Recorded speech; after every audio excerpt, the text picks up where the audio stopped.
However, the initial setup of UPM was for pertanian, because at that time Malaysia has a lot of agriculture production in terms of paddy, all that. Next one, UITM. This is very interesting. UITM ini mempunyai agenda untuk Bumi Putra.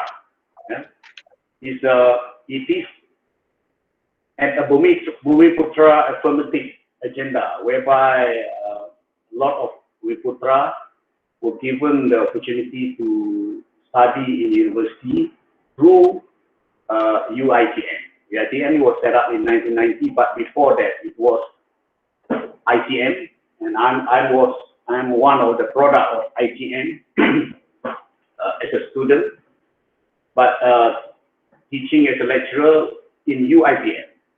So UITM ni mempunyai about 35 branches all over the country, and the impact of UITM is very, very great to the Bumi Putra, whereby kalau kita tengok, if you look around your family, there must be at least one or two of your siblings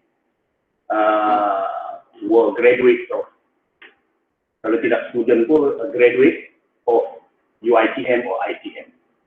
It's given a great impact to the economy and also the business sector of Malaysia.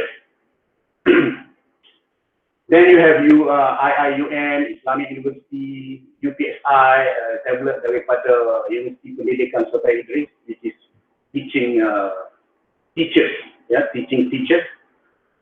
teaching people to become teachers. Then you have Salani University, Pertahanan National, and then we have another species of university that being developed was relating to the state. Kita ada UMT, Universiti Malaysia Terengganu, Universiti Malaysia Pahang, and of course UMK, Universiti Malaysia Kelantan. But Universiti Malaysia Kelantan is special, whereby it is set up as an entrepreneurial university, in which this is the topic that we are dealing today regarding the entrepreneurial university. So those are the basic development of university. Of course, saya tak perlu semua.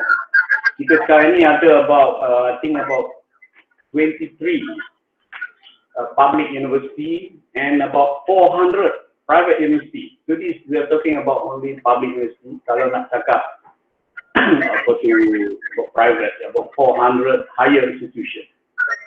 Tidak dipanggil institusi, tapi dia higher institution. Okay, next please.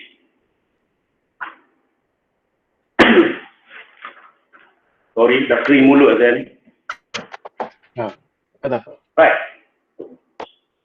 I think you as a lecturer, you know that there are challenges to become a lecturer in a university.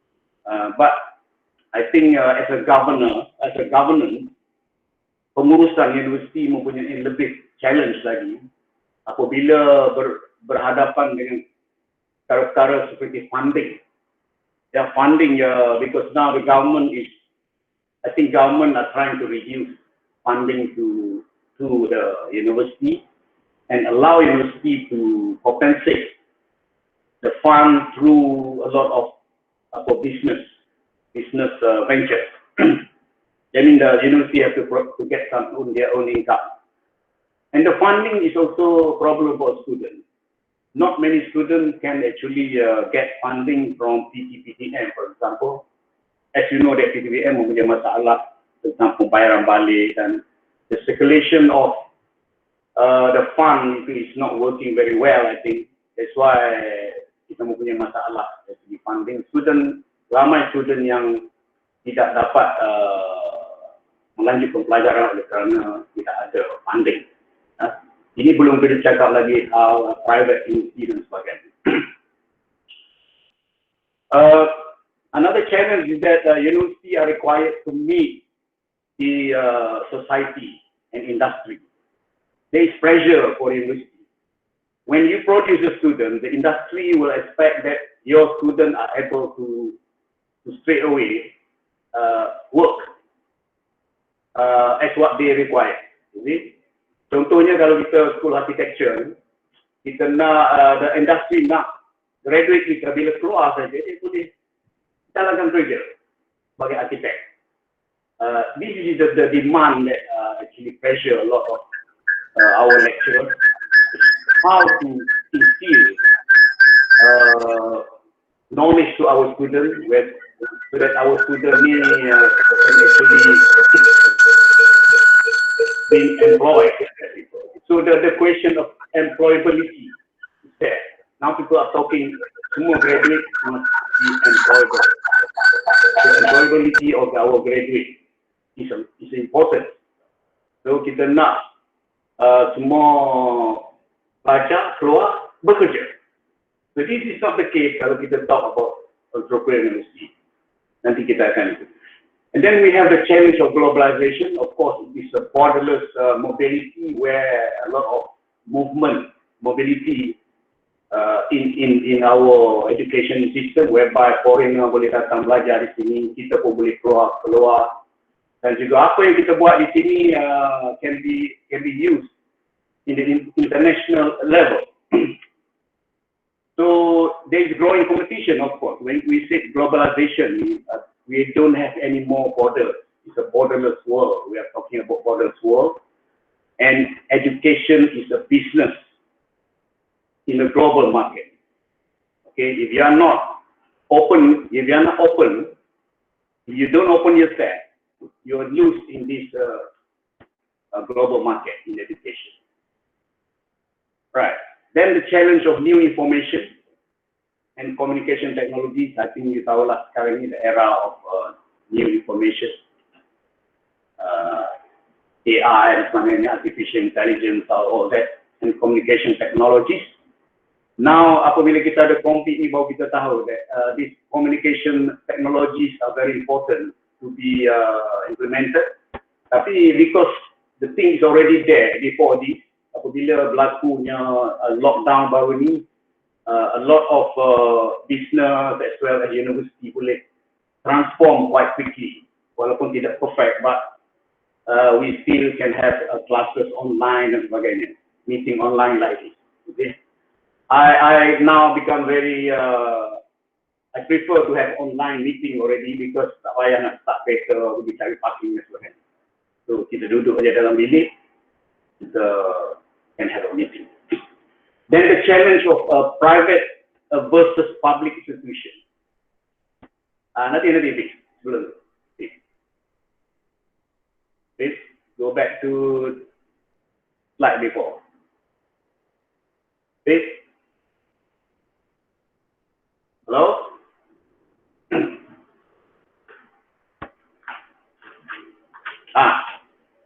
Okay, the challenge of private and public institution, you can see that now there is a lot of pressure between these type of universities. For example, public university, of course, in terms of funding, and also there are a lot of brain drain whereby lecturers retire at 60. Masa tu dari segi maturity saya rasa sebagai educationist, 60 is we are at the back position. You baru ada PhD 10 tahun dia, belum lagi nak pakai ilmu tu dah terpaksa retire. Bolehlah dia beli extra pada 5 years after retirement. But after that, you have to move on because you have the capability, you have the qualification. So a lot of these good, knowledgeable lecturers who have retired were taken by the private institution. Jadi private institution dia tak payah belanja untuk train pensyarah dia. The government sector yang train the lecturer, after that the private university will take these people. So these are the things. Because I presume dalam masa 10 tahun ke 5 tahun lagi, some of the private institutions are going to akan lebih baik, akan menjadi lebih baik. Mungkin dia boleh challenge some of the public university because of course they have a lot of money and they have a lot of people to back them up. Inilah orang-orang yang daripada universiti awam yang telah retire, profesor-profesor yang macam Prof Aziz kita ni. Welcome Prof Aziz. Dia masih lagi boleh berkhidmat, jadi sayang kalau dia tidak involved dalam itu. Then of course we have the problem, the challenge now that we're facing, pandemic era, post-pandemic era ni saya tak mau lebih lah hari because there are a lot of lectures, a lot of talk being given on this matter. Then the last thing regarding the emergence of the entrepreneurial university, whereby UMPA memang designated. They call themselves an entrepreneurial university, but as you can see that research university are actually towards this entrepreneurship, research university. So all the research university yang ada di Malaysia ni memang mempunyai activity role dia sebagai entrepreneurial university yang memang a lot of research has been commercialized, being applied the research has been applied to commercialize the research. Okay, next. Okay, so our university, nak kata our country, maybe this is quite a universal kind of agenda that all university want to be number one in the country. Ranking is very important. In fact, sometimes kita terpaksa, our university terpaksa sacrifice the next step of importance. I just want to be in the ranking. So they have a lot of perspective which means to be a university and what it means to be a nation. So banyak kita terlupa bahawa kedudukan universiti kita mesti being one of the goals is to build our nation, not just to build ourselves, but to build somebody else, our context, our regional context.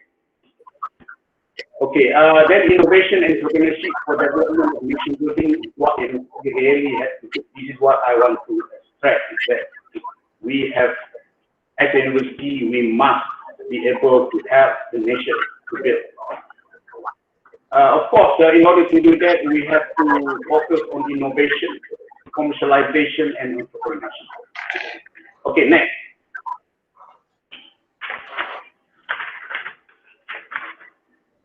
Right.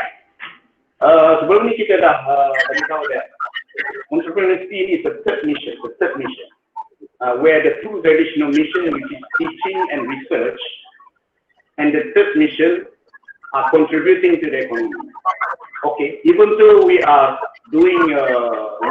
acting as entrepreneurs, we still have to teach and we still have to do research. So the third mission represents the second academic revolution. Ini as being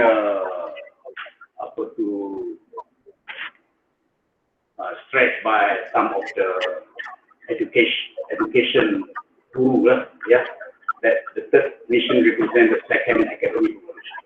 You tahu lah, first academic revolution is teaching and taking the role of research. Yeah. Okay, next. Entrepreneurship normally come in three stages. Number one, university entrepreneur number one, which gains some ability to set its own priorities. University entrepreneurial number two takes on active role in commercializing research. And number three, university entrepreneur three takes an active role in improving the efficiency of its regional innovation environment, often with industry examples. So as you can see that, what are our in which stages are we? Adakah kita dalam stage pertama lagi, yaitu we have our own priority. And adakah kita universiti kita sekarang ni taking active role in commercializing our research? Kalau ada pun berapa banyak? Of course, kalau nak pergi kepada stage 3 we are like university macam di US dan sebagainya. So we have to measure ourselves based on these stages. Sama ada kita ni dah aman lagi. So kalau tidak, you got to work out all these stages of entrepreneurial. Okay, next.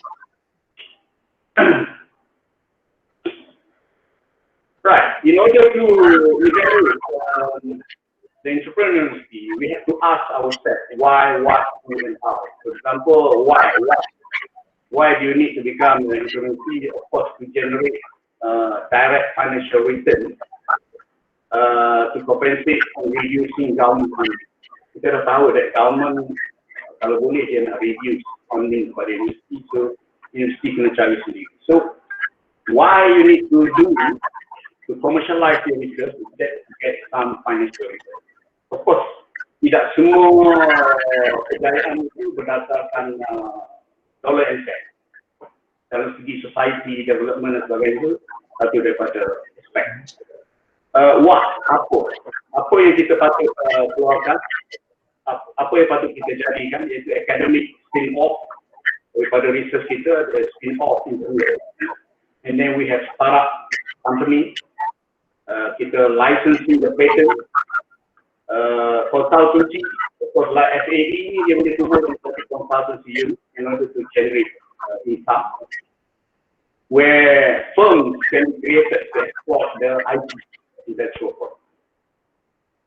Who should be involved? Who should be involved in entrepreneurship? Because kita rasa bila kita ada entrepreneur concept ni, kita only rely on business tools. Of course, dalam satu industri ni ada banyak faculty. So we thought how entrepreneurship ni kita biarkan pada business school lah, ataupun faculty ekonomi dan sebagainya. But it's not that so. As an entrepreneur, we have to every faculty must be thinking of how to generate this entrepreneurial culture. Okay, like academic, academic. We all are academic. Postgraduate student, we don't rely on our first student. So basically ini dia menerima ilmu, dia sebenarnya juga pengajaran untuk develop skill dan sebagainya dahulu. Tetapi rely on postgraduate student, master and PhD yang akan menjurus kepada research. There is always an academic conflict between research and commercialization. Because when you can actually your role is to teach and also to do research. But when you are asked to commercialize your research yang boleh jadi satu bisnes, dia akan jadi konflik dari segi employment kita. Normal lectures, as an entrepreneur, normal lectures should apply one fifth rule. Importantly, one fifth rule. Contohnya one day, satu hari dalam satu minggu, kita boleh develop kepada kita boleh keluar daripada dari kerja ataupun kita buat business. So this is one fifth rule in adopted in most of the university in Europe and also America. Maknanya kita punya management must accept satu hari daripada satu minggu itu lebih kurang pada pensyarah untuk menimba industrial experience, to get experience. We should strive to create professor of practice, for example, ataupun professor of industry. Saya kata di sini POP lah, POP. Yang mana one top rule itu 50-50. 50% teaching, 50% practice. 50% for doing business, which is not easy for a university to accept. But it has been practiced in other university overseas. Di Malaysia ni mungkin it takes time to teach, because you need people who are really successful in their business and using their business experience to teach students or to help the research society in the campus. So these are the people yang keluar paruh kaki.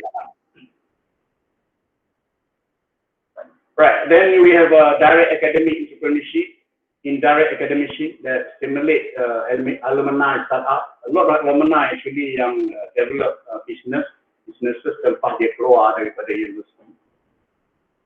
And then student entrepreneurship. Student yang maksudkan itu adalah postgraduate student, PhD student. How do we do it? How? Ni maknanya kita kena ada satu what we call the TTO, which is Technology Transfer Office, Science Park, tubuhkan satu science park, we must have incubators, we must have hubs, and having this raising venture capital, we need to have partnership alliance and also quasi firm, mana kita buka firm dengan industri di luar. Okay, next. Okay, those are the things yang related dengan entrepreneurship tu. So the key element of entrepreneurship are good leadership and governance, capacity, incentive. Incentive ni satu hal saya nak cakap bahawa if as a lecturer we want to be involved in business, for example, ataupun you buat satu research, then that research can be commercialized. What is the incentive that you dapat? It's important. What kind of incentive do you get? Do you have share in the company, or do you being paid, for example, royalty? These are the things that you have to work out. Of course, there are a lot of models kita boleh follow. The next one is entrepreneurship in teaching and learning. I can see that UMK has a lot of this. Every program you have a module for entrepreneurship teaching to the student. Now the student must be taught how to handle business, about accounting, basic accounting, all that. That's very good. What you already have is very good in terms of teaching and learning. But another aspect that we must do is that to have a culture of entrepreneurship. Culture itu susah. Mana everybody yang berada di entrepreneurship ini, dia mempunyai culture pemikiran dia adalah untuk develop startup, buat business dan sebagainya. Then stakeholder, and of course our product can be international use, internationalization of our product. Okay, next. Like original model of entrepreneurial, you can see, I think you all tahu about Silicon Valley. Silicon Valley adalah setup yang mana every country nak copy, tapi tak begitu berjaya seperti the original Silicon Valley, which is under Stanford University in US. Of course, MIT. Kalau kita nak banding MIT dengan Stanford, these are the original daripada tahun 40-an lagi. MIT and Stanford has been becoming a university that are being emulated by many universities around the world. So MIT practice this invention of the one-fifth rule yang saya cakap tadi, yang mana satu hari dan satu minggu itu dia bagi peluang pada pensyarah dia untuk involved in entrepreneurship. And then MIT is one of the university yang established this people Helix model under Professor Henry Escovic. Ya. Nanti kita akan kenal dia lagi later on. So MIT developed a lot of many computer industry, biotech, 4,000 companies founded by alumni there, and employ about 1.1 million workers, generating about 232 billion annual revenue, 24th largest world economy. You imagine, satu universiti ini, dia boleh generate income macam satu negara. Mana dalam dunia, 24th largest world economy. Satu universiti. Stanford pun macam tu. Stanford, of course, is a private and practical orientation. Dia create a lot of industrial phenomena, mana di sekeliling peripheral the university itu mempunyai banyak area yang dia develop this industry. Excellent academic development strategy. They have excellent strategy which is going up and up. A lot of technology transfer and internship being developed in Stanford in order to give people to be innovative, and entrepreneurial.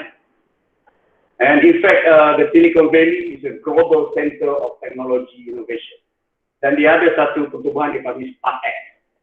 This StartX are the one yang very active in developing a lot of business. Okay, next. So these are the businesses originated from university, from student, startup, alumni, and professor. Mana you all as professor, you all as a lecturer. Hopefully one day you can being a person yang develop business idea. For example, HP, Google, Yahoo. Google and Yahoo was from Stanford University. Bose, MIT, Intel, MIT, Dropbox, MIT, FedEx ni daripada Yale, and of course Facebook, Harvard, Mark Zuckerberg. He was at Harvard after that. So kita tengok, these are the things yang menggerakkan kenapa university very important as a driver, yang saya kata tadi, as a driver for economic development. Because it has been proven to be successful in the US and also Europe now. Okay, next. Okay, right. Now come to triple helix. Triple helix. Triple helix is a concept developed by Professor Henry Escovitch. Yeah, Henry Escovitch. Where you have three actors. So kenapa dia panggil triple helix? Bila ada tiga aktor ni, dia jadi triple helix. So you have university, industry, government.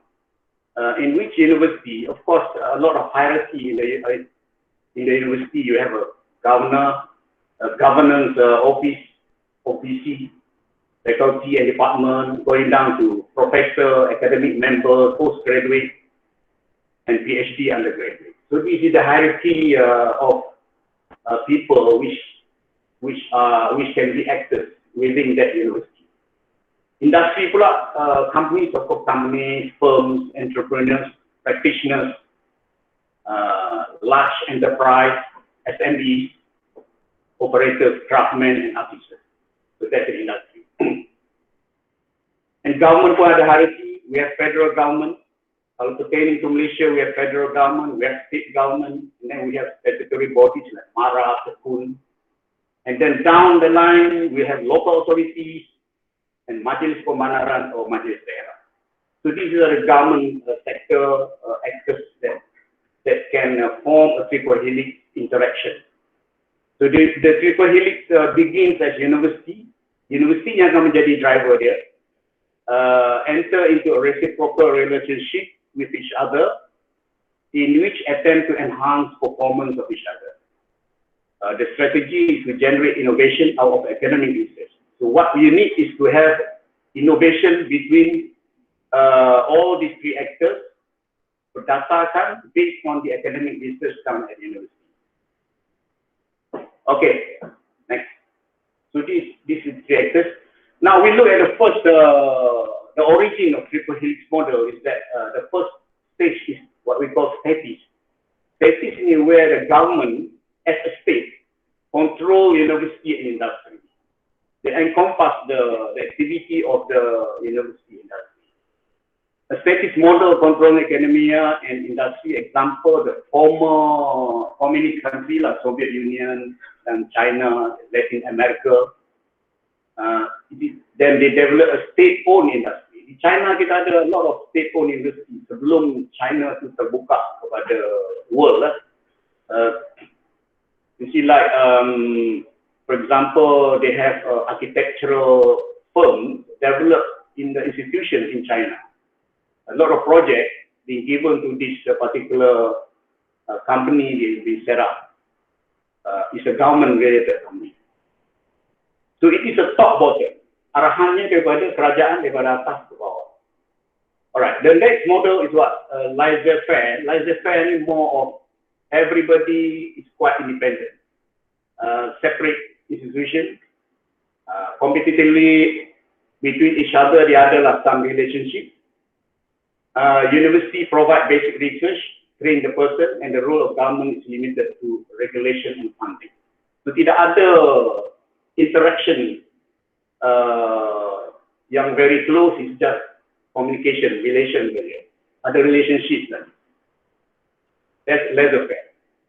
Okay, next, please.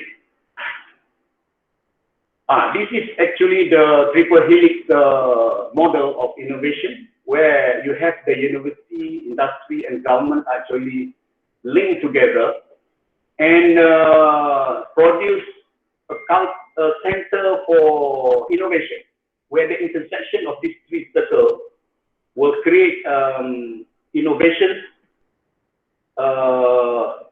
innovative ideas will come out from here. You need to actually merge together. Kalau government, of course, government's role in this is funding and strategic demands and venture capital and policy. The government akan set policy. University will provide new product ideas, innovation and spin-off and start-up, while industry provide employment, taxes, and infrastructure. So this is the model of triple helix, where trilateral network, hybrid organization. So teori ini being established by Professor saya cakap tadi Henry Escovich dengan Leo Leatherstone. Not long ago, it's about 1990, dan sekarang ni a lot of countries actually sudah menggunakan konsep model ni, tapi tidak ada di sebelah Asia. Singapore ada, Singapore, and we have Korea, we have of course China is developing this a lot. Okay, bukan kata tak ada di Malaysia, but Malaysia, the triple helix model are being practiced in Malaysia, but it is not something that's been set for. Ya, dia tu berlaku secara independent, Okay, let's go into detail. How does the interaction between these three actors can be can happen? Okay, next please. Right, I think kita dah tahu ni. It is the interaction between three actors. Yeah. Okay, next. Okay, triple helix. What we need to be is, at the first stage is having the concept of taking the role of the other. Then we are learning from each other. The university take the role as partly industry. The industry actually takes the role of teaching an academic provider, and each team, while each team maintains its own traditional task as a primary thing. Mana you become a university as an academic provider, but you are taking some part of the role of the other. That is the concept. University engage directly in business activities such as selling educational research activities and services. A company, of course, strengthen their R&D. They have their own R&D, establish academy to develop skilled professional managers, while government, of course, provide venture capital to start new enterprises to promote economic growth. Okay, these are the how triple helix model of innovation. Okay, next please. Right, baik kita pergi satu persatu. Dah tak banyak. Kalau kata yang boring tu, relax sekejap ya. Okay, we look into university-industry interaction. Of course, this kind of model happens in all universities. Of course, the UMK pun ada, di UTM ada, di UPN, UKM, semua ada berlaku relationship antara industri dengan universiti. Because university, of course, university are supposed to provide research in which industry will build upon to produce commercial. So normally, kita ada what happening now is that the academicians are being stationed in the apa kita kata industrial attachment, probably 1 year, dan lepas habis dia akan balik ke universiti. Kalau pelajar-pelajar kita require that our students to do practical training. So that's happening daripada dulu hingga sekarang. Dan application of 1/5 rule tu mungkin tidak berlaku secara officially. POP, Professor of Practice tu mungkin tak ada lagi di sini. So these are the aspects that we will be required if we want to make the linear model innovation antara university industry ini berlaku. Yeah? Because the innovation of will happen apabila kita merge together. Okay?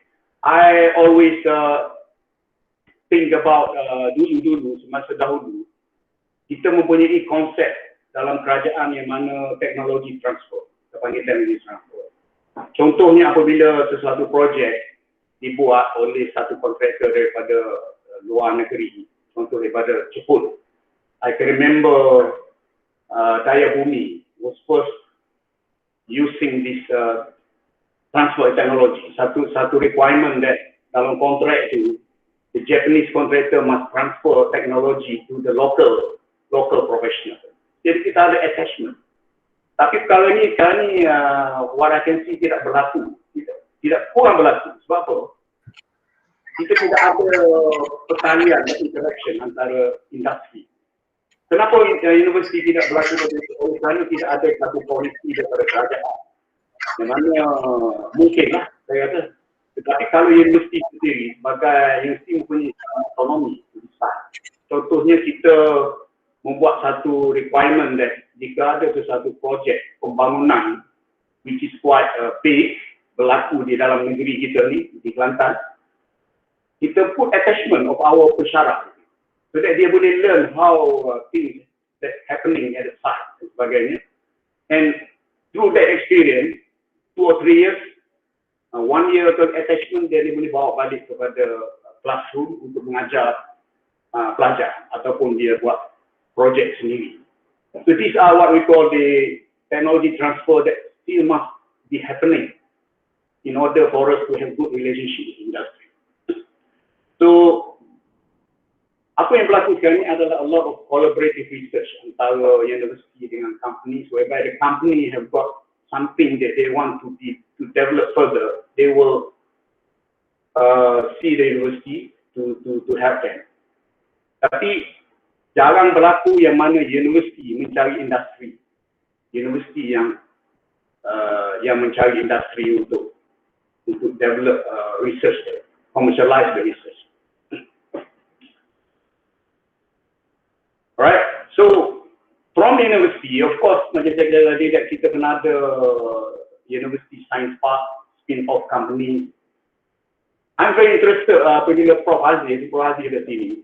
Dia mention that they allocate some land around faculty kita tu, whereby kita boleh buat macam satu taman untuk innovation, innovative punya park, where all this interaction between the industry can happen there. Jadi mungkin kita boleh gunakan as a startup.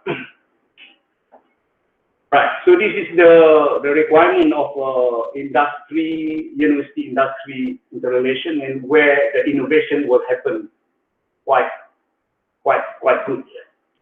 Okay, next week. University government interaction. Of course, government ni normally dia akan provide grant and funding for the research. So now even sekarang pun a lot of university researcher dan postgraduate dan sebagainya mendapat grant daripada kerajaan. Ya. Kerajaan mempunyai satu National Innovation Agency, yang mana di situ polisi-polisi yang berkaitan dengan innovation telah digunakan untuk spur the innovative culture of our society in order to develop our industries. So of course, university will provide consultancy services and also strategic research related to government requirements.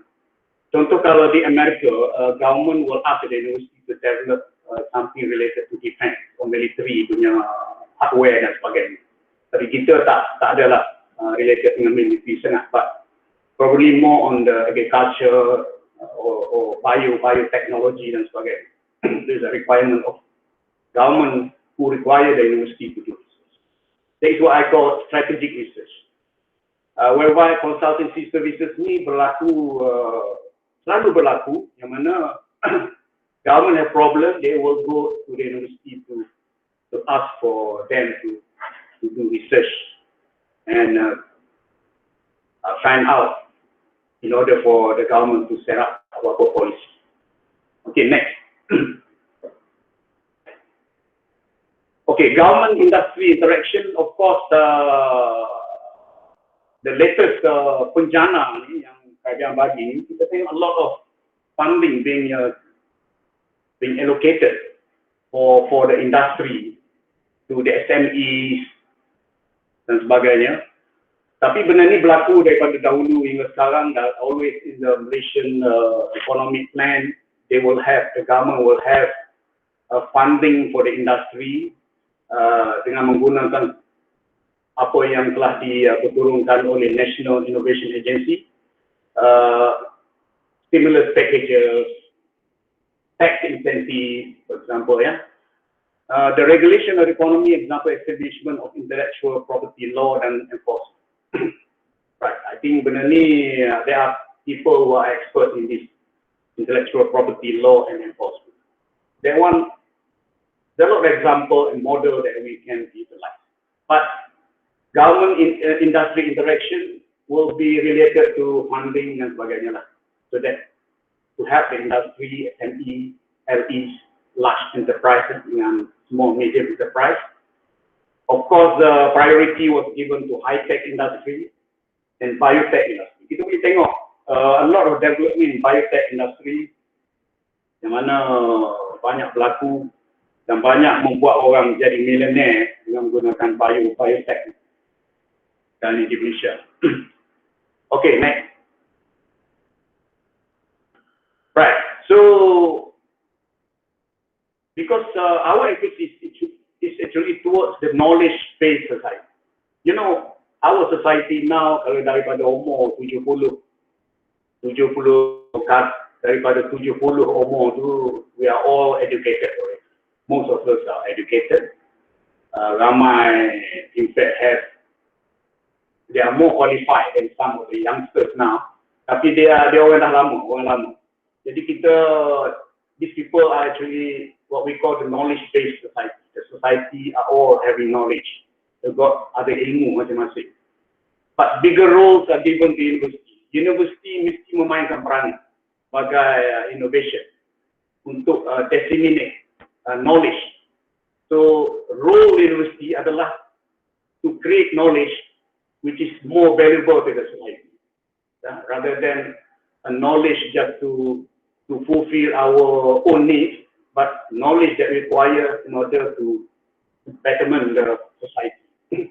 Therefore, triple helix model of innovation, the role played by UIG are more important.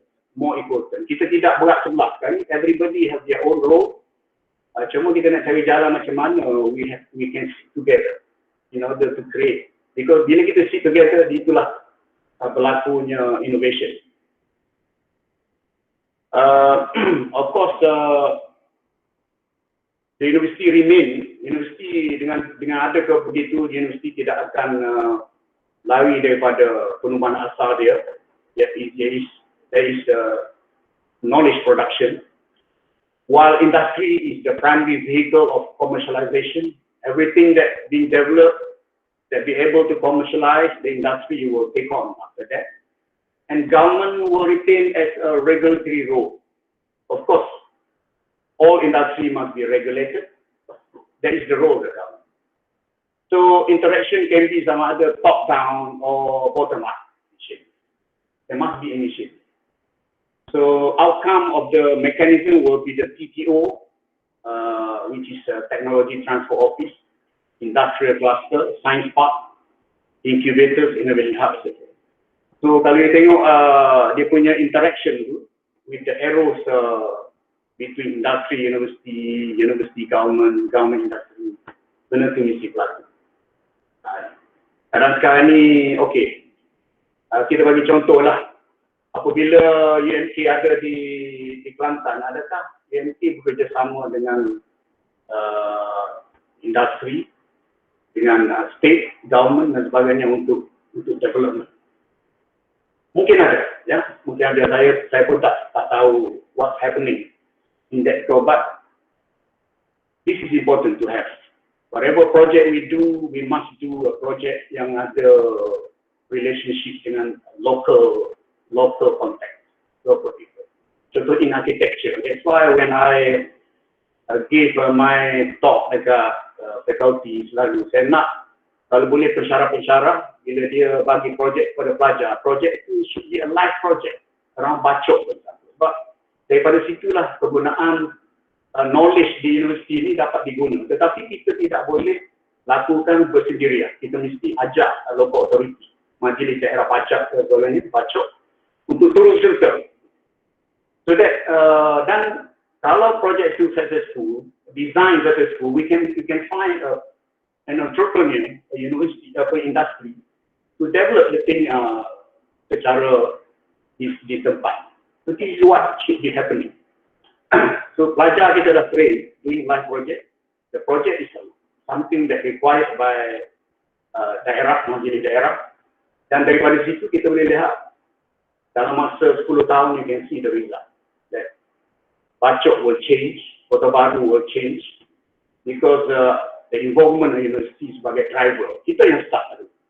Probably our state government don't have people who can sit down and think about the overall infrastructure development, for example, ataupun architectural development. But we have people in the university who are, of course, expert. Kita ada practitioner like Azli, dia ada kat sini. Then we have a lot of doctor, PhD. Okay, next please. Habis dah. Okay, I think saya dah cerita banyak, tapi you dengar dia ni bercerita. Kalau mungkin apa yang dia cakap tak berapa faham, saya rasa dia ni cakap lebih terang. Okay, Fik, boleh mainkan video sikit?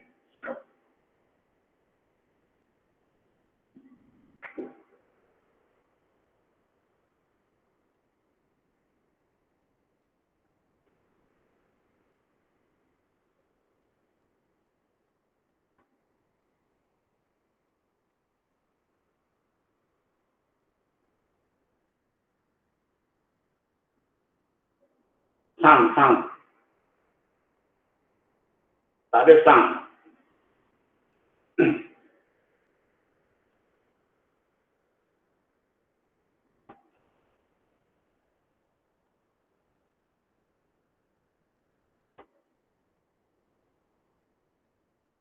Mula, tak ada sound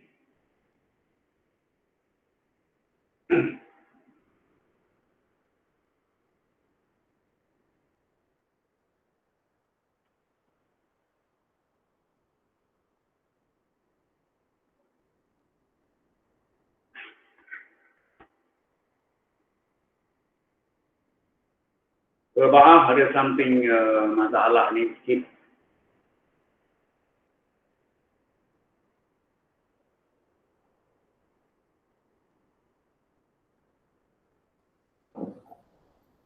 It's a very short video where it explains clearly what do you mean by triple helix innovation.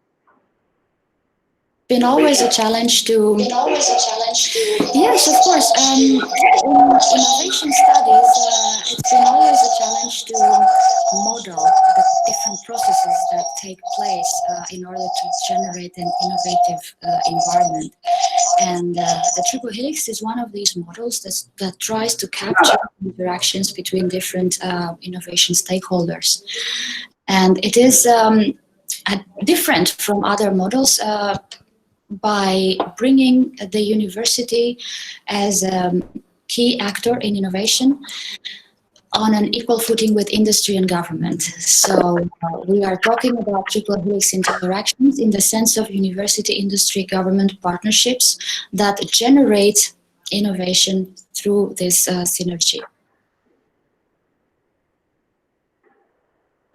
University is actually going through this transition from being an education and research institution to becoming an institution involved in research commercialization, regional economic development, and generally speaking, becoming more active in meeting societal needs and contributing to regional development and renewal of the regional landscape, especially in declining regions. That is what makes the so-called university's third mission.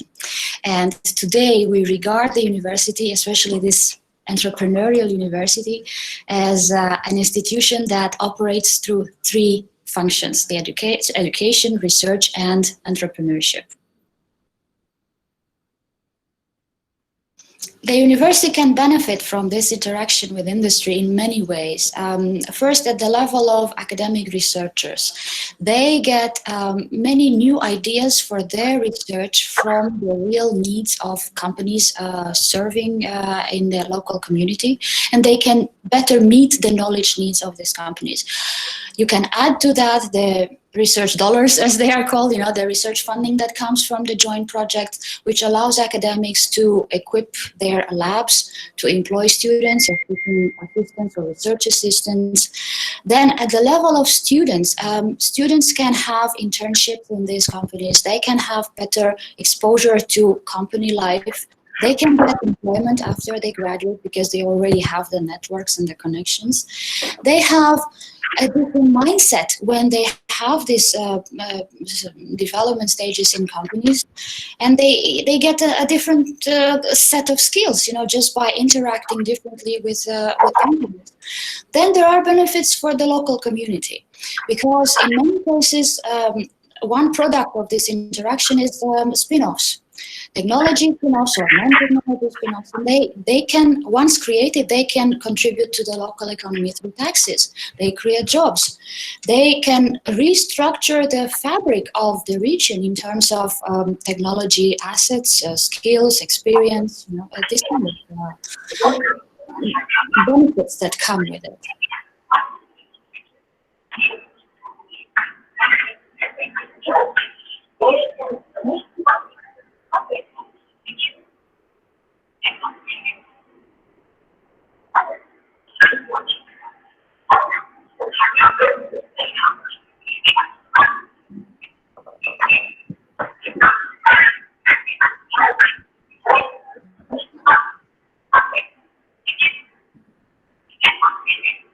Okay. What does it take to face the challenges of today's society?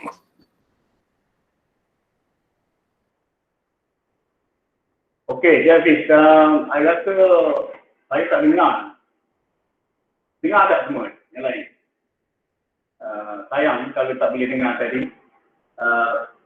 Well, however, untuk conclusionnya, for our conclusion here, I think that number one, what we must think is that as an entrepreneurial university, we can play active role to drive the state economic development by collaboration for innovation with industry and government.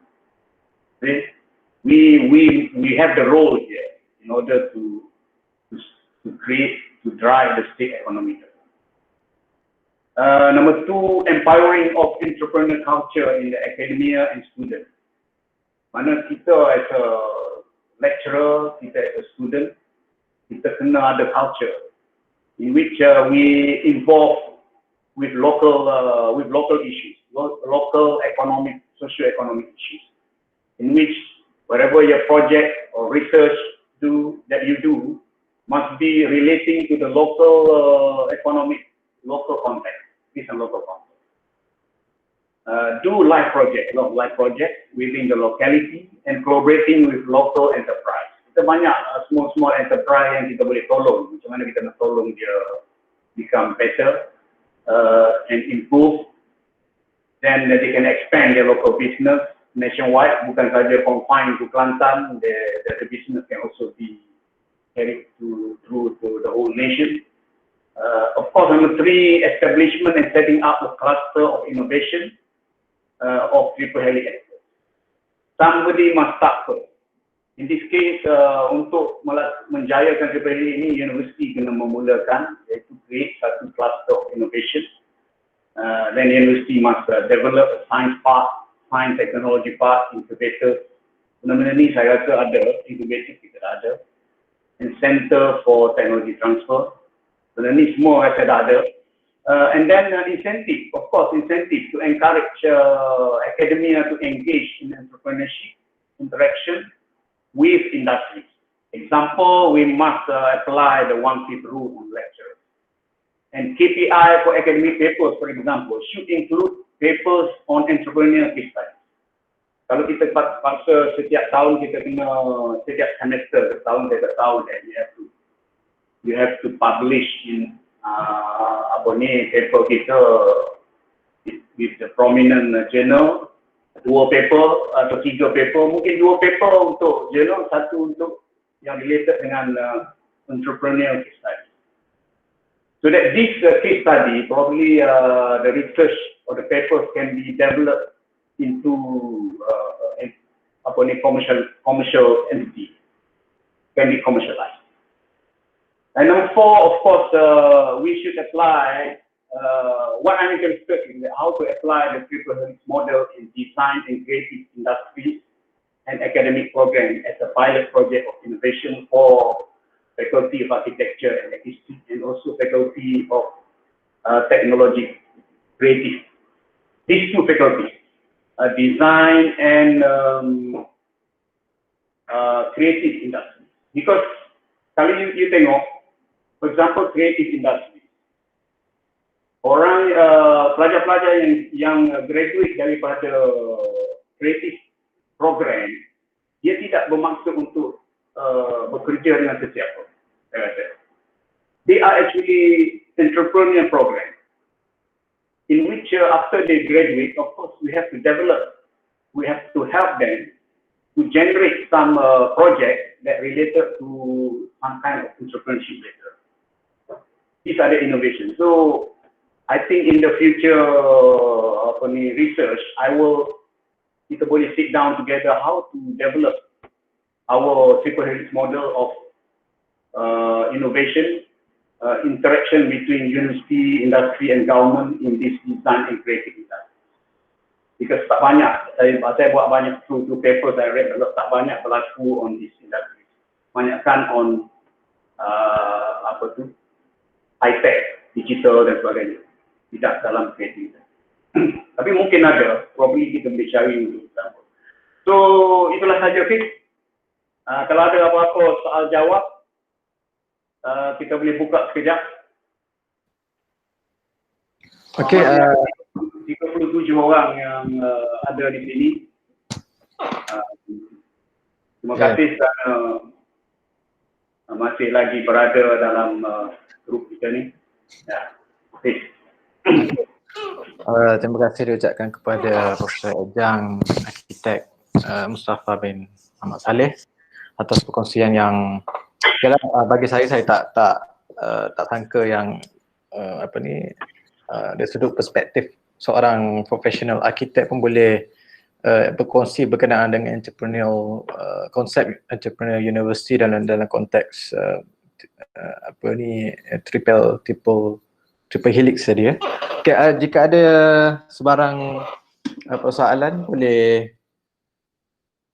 boleh bertanya sekarang ataupun ada nak bagi pandangan pendapat. Kita ada dalam 5 minit lah.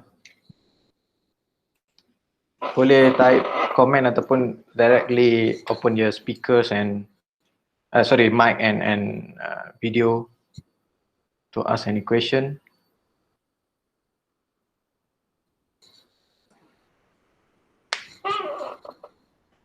Saya lihat Dr. Suryatini ada, lama tak jumpa dia. Dia dah duduk di atas ya? Dia ada. Dia ada tu, nampak ada. Kan? Ada. Ada jangan bersama kita. Okay, ada soalan? Prof Aziz? Saya rasa Prof Aziz banyak yang dia buat tu memang related dengan apa yang kita cakap hari ni. Dia buat. Prof Aziz ada tanya macam mana nak join Triple Helix organisation ni. Okay, actually kalau you go to website Triple Helix Association, dia ada bahagian untuk jadi member. I dah jadi member, macam dia kena bayar yuran lah, and then straight away you become member, then you are given a membership certificate, dan kita boleh turut serta dalam dia punya kongres dan sebagainya. Tahun ini akan ada di Polokna at the end of the year. Kalau pandemik ni dah tak ada, mungkin kita boleh pergi conference dia. Dia ada conference. Dia ada syarat dia ke? Tak ada syarat. Dia tak ada spesifik syarat. As long as you percaya kepada konsep ni and you rasa passionate about this thing, you can join the membership. You can join. Saya tengok membership yang ada Malaysia, yang di Malaysia ni saya seorang je mula-mula ni. Dan kita ada seorang lagi Melayu yang sekarang ni mengajar di Bristol University. But there are people, lecturers, I think they have been writing about this. Mana lecturer daripada Universiti Sabah dan some daripada UUM ada writing about this, but they are not the members. So I can see. Alright. Okay, ada lagi soalan? I tengok Prof Hazif, I know about Prof Hazif punya aktiviti dekat luar sekarang ni, that dia involve community, because Triple Helix ni ada juga involve community. Dia akan jadi 4 actors: government, university, as well as industry and community. So what Prof Hazif is doing is something that leading to that. Okay. Ada satu lagi soalan daripada Profesor Madya Dr. Surati ni, iaitu sudah adakah mana-mana UA atau universiti awam yang dah ada triple helix seperti yang Prof share tadi? Ada tak? Setahu saya tidak ada, Doktor. Tak ada lagi. Jadi saya rasa kalaulah UMK menjadi pioneer untuk develop this, to set up this Triple Helix Association dengan menjadi ahli korporat, kita panggil ahli korporat, dan kita boleh start some kind of seminar. Kita panggil Profesor Henry Escovic tu datang bagi talk dan sebagainya, then it will be something new lah. Then as entrepreneurial university, I rasa UMK must be a member, so that kita, the circle that we are talking about is about entrepreneurial ni memang kena. Right. Okay. So ada lagi soalan selain itu? Saya buka last soalan.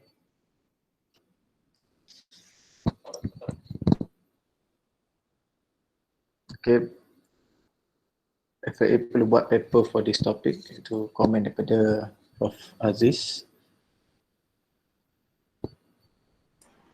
Ya, I rasa Prof Hazi, macam saya cakap tadi, I'm very much interested kalau boleh kita develop model ni dengan menggunakan kaedah program design dengan creative industries.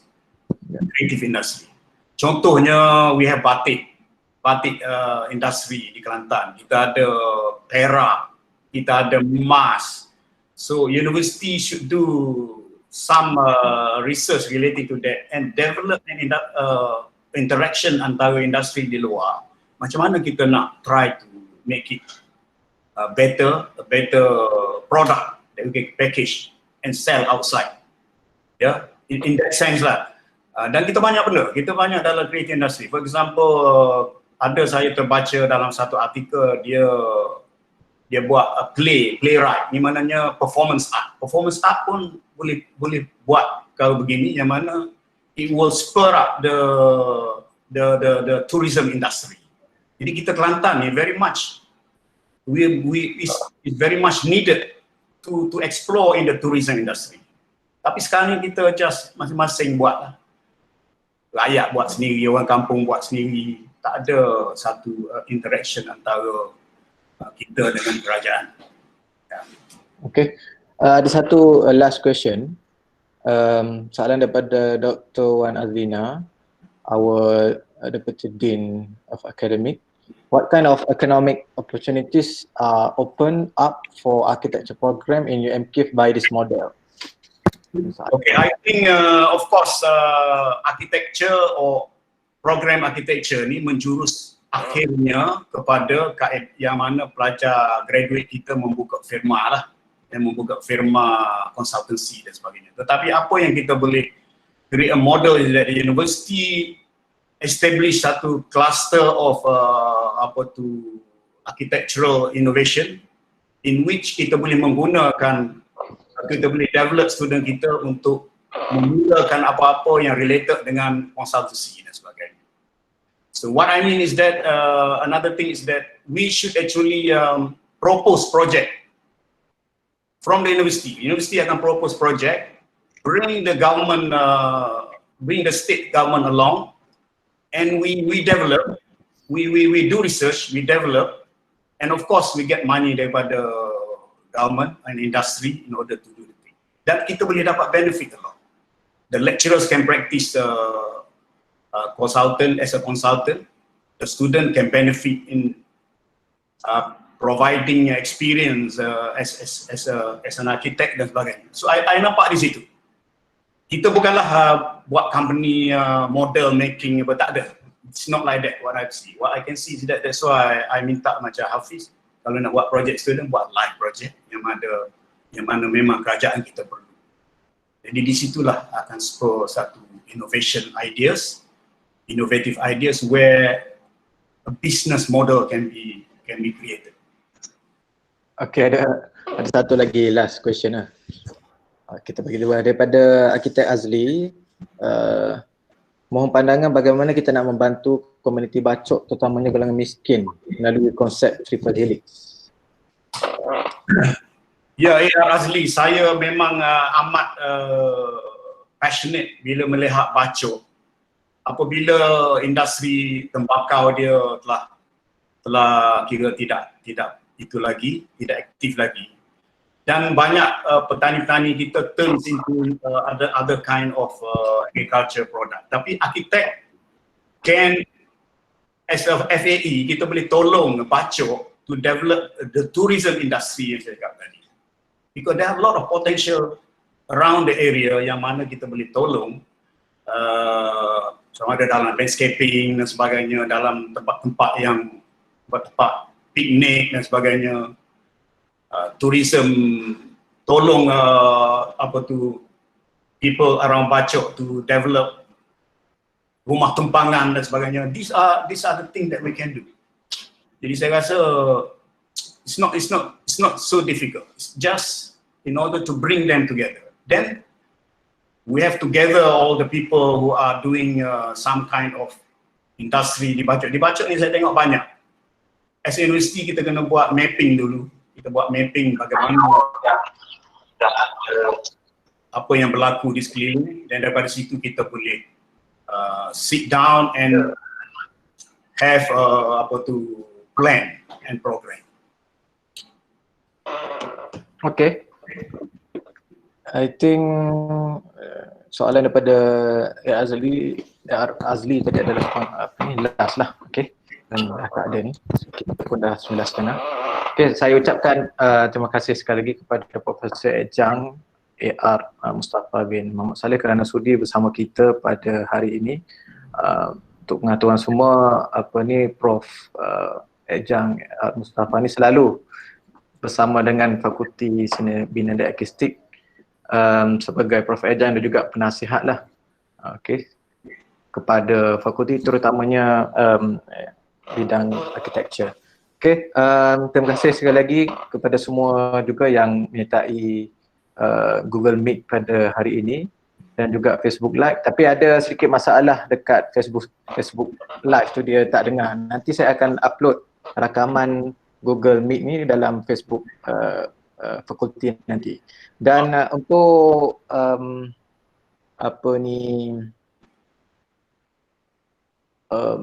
mungkin ada akhir kata daripada Cik Mus. Ya. Terima kasih Hafiz kerana menjemput saya, memberi peluang kepada saya. Cuma saya mengambil masa sikit lah untuk prepare. You tahu dah lama tak lecture. Baik, kalau orang minta lecture ni, it's problem to me because I need to prepare. Even orang you talk about your own project pun saya susah, tak ada material yang saya nak compose. I need the help of my staff. My staff semua sibuk, so I have to do it myself. So anyway, I hope whatever I cakap hari ni can give some benefit to you all. Minta maaf kalau ada tersilap kata dan sebagainya. Dan diharap kita boleh ada satu siri lagi yang mana kita can expand this one. Kita can expand this lecture into another series, which is go into more application rather than theory. Now we talk about theory and understanding, then kita pergi pada application lah, how to apply. Okay, terima kasih semua. Assalamualaikum warahmatullahi wabarakatuh. Waalaikumsalam warahmatullahi wabarakatuh.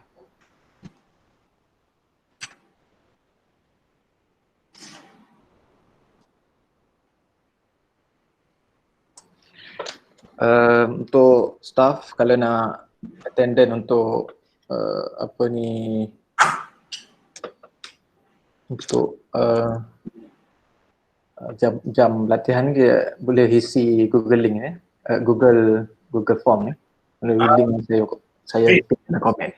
Satu lagi Fiz, Fiz, that mana-mana arkitek ke apa di sini dia boleh minta CPD point from this online lecture. Kita ada satu rate yang mungkin boleh dapat 1.5 hour ni boleh dapat lah 1 point or 0.5 point. Kita ada provide attendant list. Bagi attendant list pada lembaga nanti dia akan work out point. Untuk musim ni kita bagi separuh saja semua. Apa tu yang 10 jadi 5, yang 5 jadi sekarang ni. So, kalau lebih boleh carry forward lah. Boleh carry forward ya. Okay, terima kasih sekali lagi. Banyak kali terima kasih dah. Saya dah off live lah. So, terima kasih Cik Mo. Assalamualaikum warahmatullahi wabarakatuh.